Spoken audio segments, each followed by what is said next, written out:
patay na patay at maghabol-habol siya palagi sa inyo kapag ito ay inyong ginawa.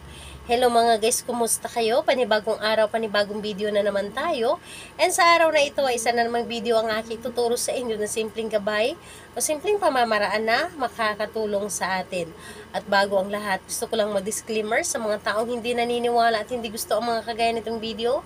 Please skip this video and maghanap kayo ng videos na gustong-gusto nyo dahil ang video na ito ay para lamang ito sa mga taong naniniwala and gusto mag-try. Sa lahat po ng mga nagko-comment po dito sa aking video dito sa loob ng aking channel, mag-ingat sa lahat ng mga nagre-reply sa inyo na dinadala kayo sa kanilang WhatsApp in Emo app upang makaiwas po tayo sa scam. Ngayon po, gusto nyo ba na maging patay na patay at maghabol-habol palagi sa inyo ang inyong partner? Yung tipong wala siyang ibang hahabulin, wala siyang ibang mamahalin kundi ikaw lamang. Ito po ang aking ituturo sa inyo ngayon na makakatulong sa inyo lalo na sa sitwasyon ninyo ngayon. Halimbawa kayo ay nagkakalabuan at ngayon, nalulungkot na kayo at gusto ninyong maayos ang inyong relasyon, ito po ang inyong gagawin. So, dito, pwede itong gawin sa parihas ang kasarian, babae ito babae, and lalaki ito lalaki. Siyempre naman sa ating babae at lalaki na mag-partner. And pwede itong gawin kahit na kayo ay magkalayo o magkalapit sa isa't isa. Ang kailangan natin dito na materialis, kailangan lamang natin dito ng isang basong tubig, kailangan din natin dito ng isang pirasong papel, kailangan din natin dito ng isang pirasong bawang at panulat. So, ayun po, kapag ready na yung materialis or bagay na aking mga nabanggit, pwede mo na itong simulan. And syempre, bago mo siya simulan, dapat po ay handa ka na sa inyong sarili. Dapat ay alam mo sa inyong sarili na gustong-gusto mo itong gawin at alam mo sa inyong sarili na ito ay makakatulong sa iyo at gusto mo po na ito po ay na alam mo sa inyong sarili na ito ay makakatulong sa inyong relasyon. Ngayon, kapag ready ka na at kailangan na mag-isa lamang sa paggawa nito at kailangan na walang makakadistract. Ngayon po, ang inyong gagawin po ay napakadali lamang. Ang unang-unang niyo pong gawin, isulat niyo po dito yung pangalan at apelyido ni target, 3 ulit po.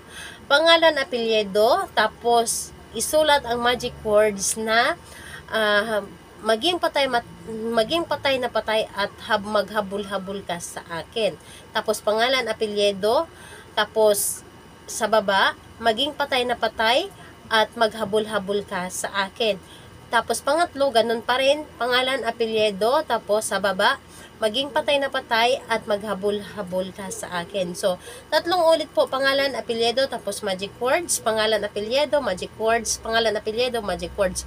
Ganun po ang pagkasulat. Una, pangalan, apelyido ni target, tapos magic words, maging patay na patay at maghabol-habol ka sa akin, tapos pangalan, apelyido, magic words, pangalan, apelyido, magic words. Yun po ang inyong isulat. Ngayon po, kapag naisulat nyo na, ang gagawin po ninyo, itupiin nyo lamang ito ng 3 ulit lang or 3 tupi papunta po sa inyo. So, kapag naitupi nyo na ito, ang gagawin po ninyo, ilagay nyo lamang ito dito sa loob ng baso na may lamang tubig. At dapat po yung baso na gagamitin ninyo, katulad po nito, clear po dapat at babasagin.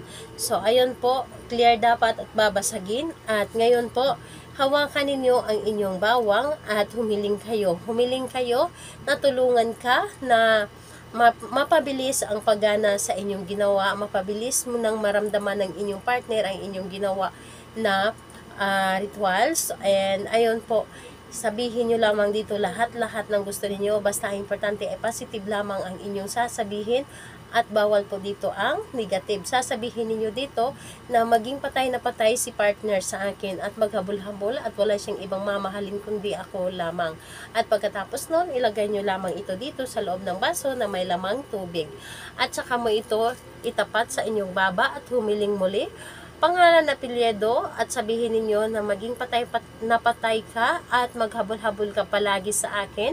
Pangalan, apelyido, maging patay na patay ka at maghabol-habol ka sa akin ng 3 ulit. So pagkatapos mo sabihin ito ay inyong ilagay lamang sa ilalim ng inyong kama. Sa ilalim po ng inyong kama, ilagay nyo po ito, hayaan niyo ito ng 3 araw, saka mo ito itapon. At yung tubig po, sa pagtapon mo sa pangatlong araw, kung may halaman kayo, mas maganda na idilig po ninyo ito sa halaman or di kaya sa puno. So, makikita ninyo sa puno or sa halaman ang inyong ginawa. Kung nakikita ninyo, mas lalong yumabong ang halaman na inyong pinagdiligan nito, ibig sabihin nun ay gumana ang inyong ginawa at kayo po mismo din po makakaramdam sa talab nito mula sa inyong mga partner.